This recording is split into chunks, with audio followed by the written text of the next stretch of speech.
Hey Mets fans, how's it going? I'm recording this on Monday, March 30th, Monday morning, shortly after the series win against the Pirates.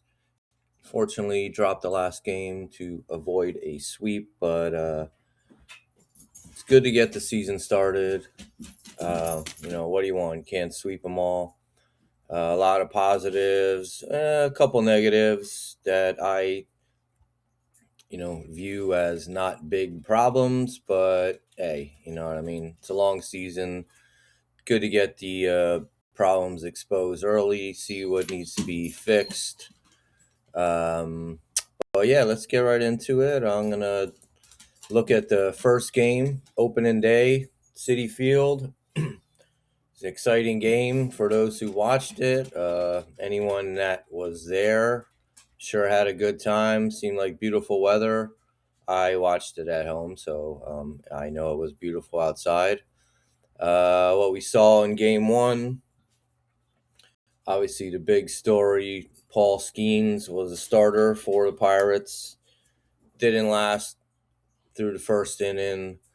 Couple walks, a couple obvious bad plays on their especially center fielder that extended the inning. Center fielder O'Neal Cruz. I'm sure you've seen the highlights by now. Other than that, Freddie Peralta was our starter. Got hit in the first 2-run home run by Brandon Lowe. Lowe. We'll call him Lau. I'm sure there's a correct form of it. But yeah, he got him twice in the game, including that 2-run home run in the first inning to put us behind. I know I was checking the score. I was still at work, but I was checking the score. Saw we were down 2-0. My buddy texted me. He was like, "Ah, we're done." He's one of those guys that are gloom and doom to the extreme. But hey, I wanted to see what our lineup could do, and lo and behold, we put up 5 runs in the first inning to take the lead back. Obviously, with the help that I mentioned before from the bad defense. From there, it was kind of, there were opportunities we could have pulled away. Left a couple guys on base.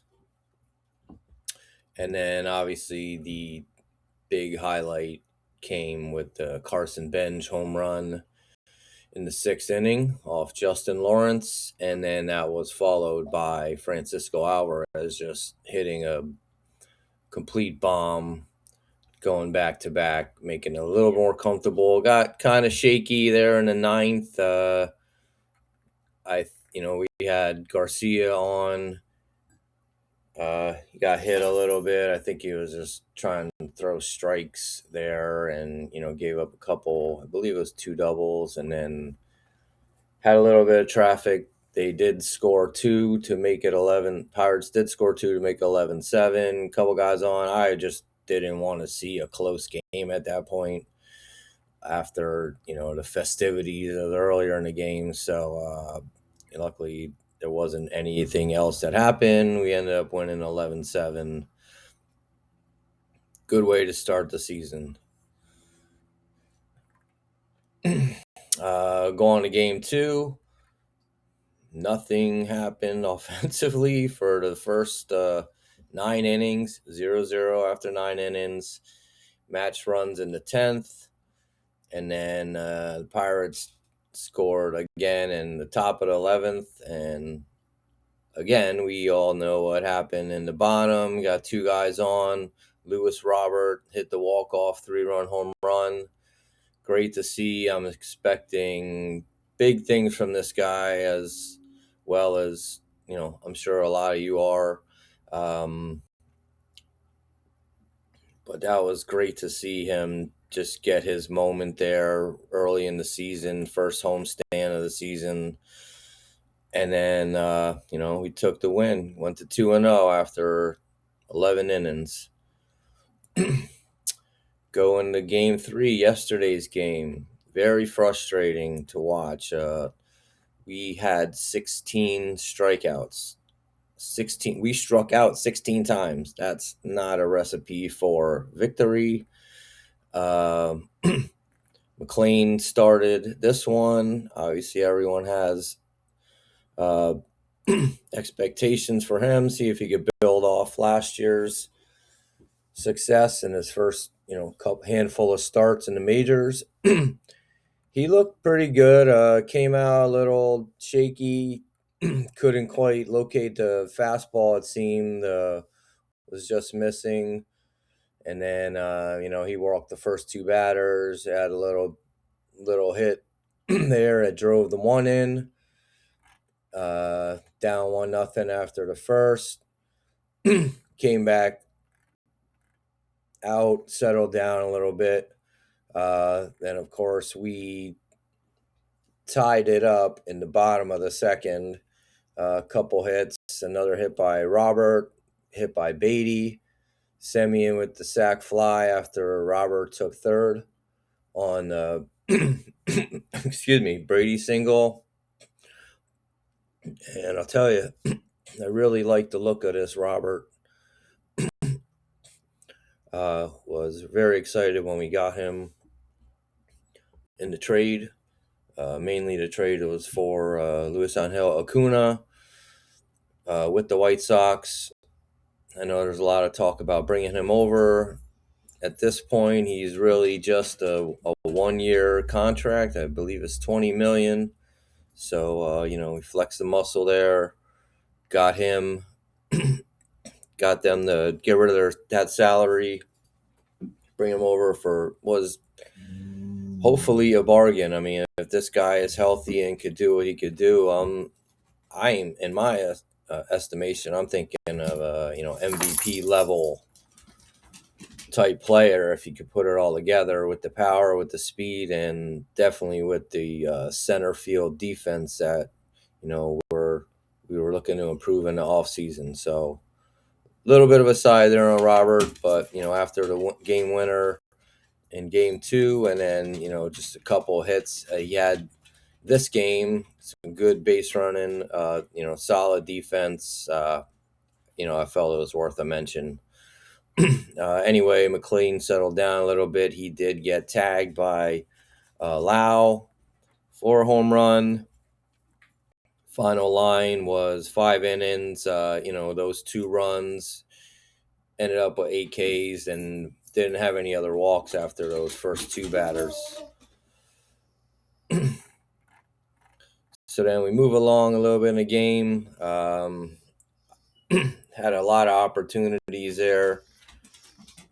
Ended up tying it in the 5th inning with the Lindor triple, and then Soto knocking him in, tied a game. Couldn't get anything else there in that inning. Unfortunately, went to the 9th, tied at 2. Nothing happened on the Mets side. In the 8th, went in the 9th, leadoff walk from Weaver, got a ground out, strikeout, another walk, and then was able to get the ground out to end the top of the 9th. Came out in the 9th. Semien, Benz, Young struck out on a pinch hit appearance. And then we come to the 10th, brought in Lovelady again for the second day in a row? I know he pitched twice in the series. I guess there's not much you could do when you have struck out 16 times, ruining, a lot of scoring opportunities or even getting set up to score. So you end up with what I feel is the worst pitcher out there, starting with the guy on second. Gave up a single right away to get that run in. And then little double play to get out of it, and then just created some further problems. 2 walks first and second, got another single, and that scored the second run, and then finally got out of there with a strikeout. Just watching that was painful. Couldn't really seem to throw strikes consistently, and then when he finally did, the guys, were all over it. It seemed like they knew he was just trying to get the ball over the plate. That's just a recipe for disaster. Our Mets, though, are going to fight to the end. They had going to the bottom of the 10th, had Alvarez on second as the ghost runner. Lindor walks. Soto comes up, hits the double in the gap, scoring Alvarez, and then, they tried to tie the game up there by bringing in Lindor from first, got thrown out the plate, a really good relay from what I could tell watching the game. Didn't have to be completely perfect, but they got it in there to make it close, and he's tagged out right at the plate. Mets challenged it. I think just as a desperation challenge, but he was clearly out at the plate. So we got Soto at second with one out. Bichette comes up, hit a grounder to short, so it moves Soto over to third. And then with Polanco, man, this could have been a really big opportunity, same as with Robert in the previous game, kind of a new guy coming over, trying to make an impact. Nearly did it. Hit it right to the fence. Man, that could have been something very special. But, hit it to the fence, put a good swing on it. Would have been the game winner. Another, would have been 2 walk-offs in a row. But, hey, what are you going to do? So the Mets, take 2 of 3 opening series. Not much as far as a little bit of analysis on some of these players from the first series. Not expecting much out of the starters as far as depth into the game. Go back and look at the first game with Peralta. He went, I'm pretty sure it was 5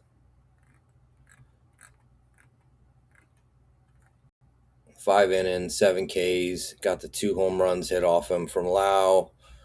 A little bit shaky, but, hey, first start, outlasted Skeens, so that's, who would have really thought that was a great possibility. But, with this lineup that we got, taking tough at-bats, really putting the pressure on the pitching, we're able to knock him out. So Peralta, first start as a Met, okay, I'll take that first start. Maybe work on a couple things, whatever. I'm sure he's a pro. He knows what he knows what needs to be done. Got ambushed there by Lau twice, so what are you gonna do? The guy's a good hitter. Second game, Peterson. He also went 5 in the third. Couple hits, 6 hits, 3 Ks, 2 walks, no real damage. I did not really see this game live, so I can't comment too much on how he looked. I know last year he, pitched a career high in innings, so, that might have caused him to fall off a little bit at the end. Hopefully did some work in the off season to prepare for that again. We're going to need him. I know we got, potentially 6 starters, not including Scott and Tong possibly coming up and helping out, or, maybe even some other guys needed throughout the season. But, hey, Peterson gave up no runs. Unfortunately, we didn't help him out, but, pretty good start to the season for him. McLean now, we know we have big expectations for what we think he can do.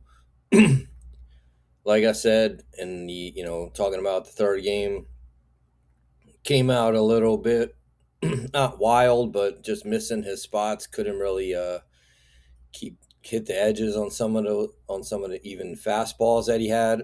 Seemed like he got it working. It's probably just a case of being too excited in the beginning, the first day, first start of the season.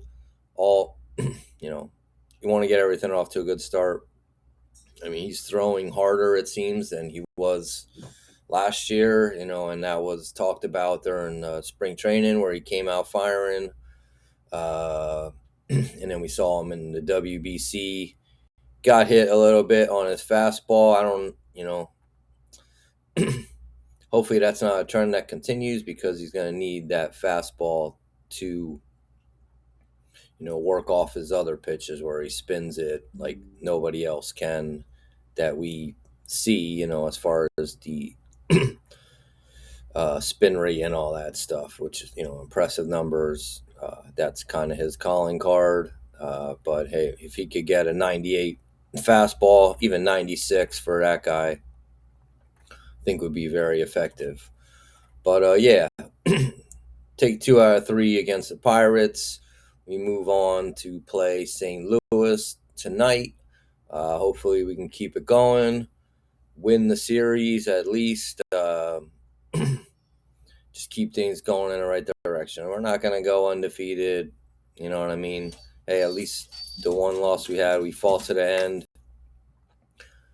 Came up just a couple feet short, but if we had won that, it would have been stealing a win, really, with just the amount of strikeouts we had on offense that were, just unproductive. Couple things I like in this as far as a hit-in. Robert, as I mentioned, really big expectations for him. Beatty had a couple hits throughout the series, looked good. Ben's got the first home run, first hit of his career, first home run of his career. I think it just seems like they're going to give him time to settle in, which I'm fine with. He, didn't even have much exposure at AAA, so I like what we're seeing. He seems to play solid defense, from what I could tell.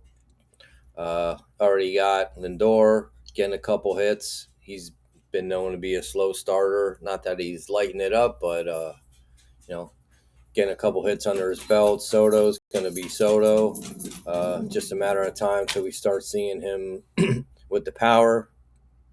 Polanco, bunch of walks in the first series. Could have been, the man of the series, or at least the third game if he would have hit that one out at the end. But I really like him. Looking forward to big things from him. Semien, what are you gonna expect from him? He has a track record, but he's up there a little bit in years. Seems to have a solid glove, solid just fundamentals at second base. A little catching duo. We know what they can do. Torrens is going to get them hits. Alvarez, man, if he could really live up to his potential, that will just put us in a whole new level on offense. I can foresee him being a cleanup hitter at some point. Hopefully he stays healthy. Hopefully he continues just being disciplined at the plate and just trying to make hard contact. Which leaves us with, one player that's getting a lot of negative talk about him so far from what I can see just on the, in the online world, media world. A lot of pressure on this guy, and I think he feels it. He's trying to do a lot, especially at the plate, and learn a new position with, Bo Bichette, obviously I'm talking about. He didn't really look too good just so far 8 Ks and 14 at bats. That's not the way you want to start off. He did have the first game sac fly, and then he had that other at bat where he fouled off. Just I don't even know how many pitches it was. It was just seemed like one of the longer at bats you're gonna see where he was just fouling pitches. I don't know if he was just being defensive or couldn't really, which led to him not being able to catch up to the fastball because the pitcher he was facing was throwing only fastballs. Anyway, I'm expecting to see him, just ease into it and just do what he's done for the past couple years of his career. I mean, he's had close to 200 hits before, got close last year, and even though he missed 20 some games, uh, still puts up good numbers, and especially in RBI situations. So, hey, what are you gonna do? One bad series. It's a long way to go. So, no need for these guys. People need stories and all that, but I think he'll settle in and be fine. Whether it's worth the $42 million they're paying him, who knows? Well, as long as he's up there giving good at bats, then driving in some runs when we need to, especially in clutch situations, we'll be fine. Got to look at all of our bullpen pieces.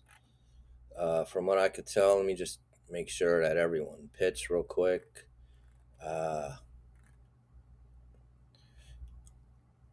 Looks like we had 1, 2, 3, 4, 5, 6, 7, 8, 8 guys come in. Decent results. Garcia was there in mop-up duty. He gave up 2 earned runs, 2 innings.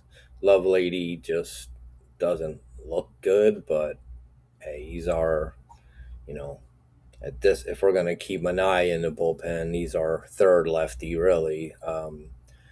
Just hate to see it come down to those extra inning games where, we already got a guy on base and then bring in a hittable pitcher and then he also can't find the plate. And it just, you expect to give up. Sorry. In those extra innings, you expect to give up that first run, but man, if you give up that second run, that really puts a lot more pressure on the offense in the bottom half. We almost did it, but you really want to get out of that with just 1 run at a minimum, at most, I should say. Everyone else got got a couple throws in. Devin Williams, to talk about him. He had, he struggled a little bit in his results last year, but we'll see what he could do throughout the season. Hopefully lock down some games for us. Just, return to the elite reliever / closer, whatever you want to call him, that he was with Milwaukee before that. Anyway, that's it for the series. Not going to put too much weight on any of this. It would have been nice to get out of there with a sweep, but hey, long season. This is my first video, so I'm very rusty at this. I just wanted to throw it out there, get something down, get something recorded. I want to continue doing this, talking about the Mets season as it progresses. Hopefully beef up the graphics. For now, I'm just keeping it as simple as possible because I want to see how this goes. I've been looking to do this for a while. I see a lot of just nonsense out there on YouTube, on other platforms, talking about my Mets, our Mets. So hey, I want to give my perspective on it. I think I have a reasonable